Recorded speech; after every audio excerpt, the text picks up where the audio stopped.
Hello mga mare, for today's video, ito na naman ang ganap sa buhay namin ngayong araw.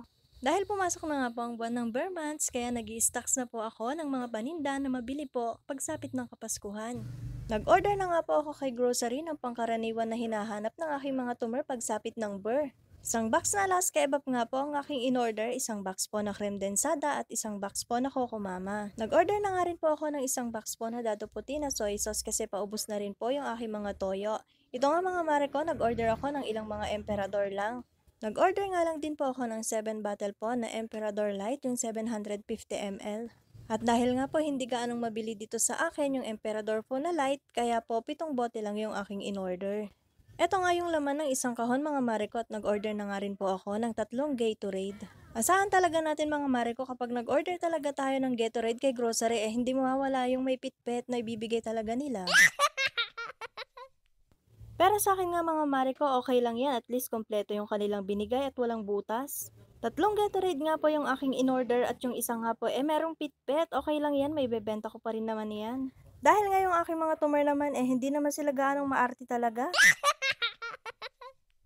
Isang box na Nestle cream na nga rin po yung aking in-order. Alam naman po natin, pagsapit talaga ng bar, ito yung kadalasan na palaging nauubos at na-out of stocks. At dahil nga sa super advance ako mag-isip, nag-order na rin pala ako ng isang box po na cowbell kondensada. Pero palagi nga pong na-out of stocks itong cowbell na kondensada.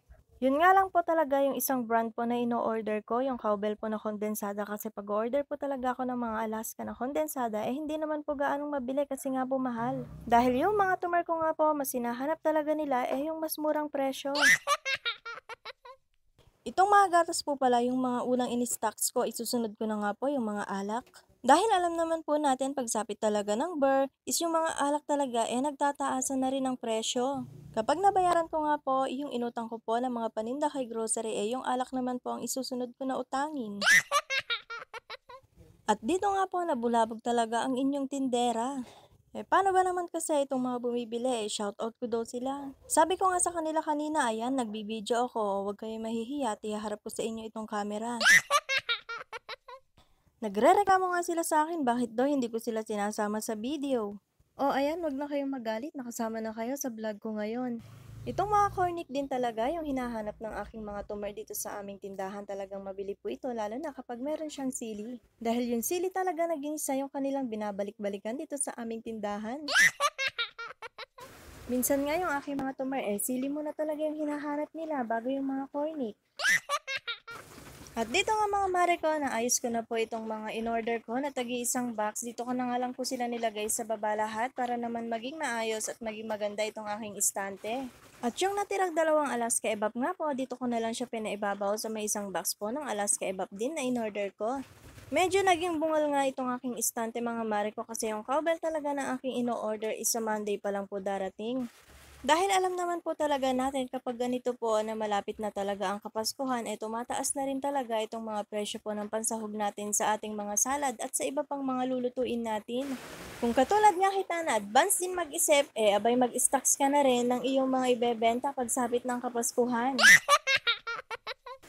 At dito nga mga mare ko, chinecheck ko po itong aking mga resibo. Okay naman na ito lahat, na-check ko na lahat ng mga pinamili namin, nalagyan ko na rin ito ng mga presyo, at ito itatapon ko na lang sila para hindi na maipon lahat. Sa ngayon naman mga mare ko, yung aking mga in-order mula kay grocery hindi pa naman nagsitaasan. At buti na nga lang din po yung presyo ng bigas dito sa probinsya, abay bumaba na kahit papano. Masisira na nga ang diet natin nito kasi bumaba na yung presyo ng bigas. Dati nga ang presyo ng bigas naglalaro sa 55, 57, meron pang 60 pero ngayon nasa 52 na lang. At sana nga po sa susunod po na mga araw maging 45 pesos na ang per kilo ng ating bigas. Yung huling presyo nga po ng bigas na kinuha ko ngayon nasa 52 pa lang po ang isang kilo niya, 55 nga po yung aming bentahan dito. Hindi nga po ako gaanong nag-i-stocks ng bigas ngayon kasi sobrang mahal. Baka po kasi biglang bumaba itong presyo ng bigas ako naman ang malugi at ma-stocks lang yung mga in-stock ko. Ano daw, napakagulo naman ng inyong tindera? For the second time mga mare ko, ito nga hindi po ako gaanong bumili ng maraming bigas ngayon. Baka kasi biglang bumaba yung presyo at may stocks lang yung mga bigas na binili ko ng mahal at hindi ko may benta ng mas murang halaga. Ayun, nakuha ko rin yung gusto kong sabihin.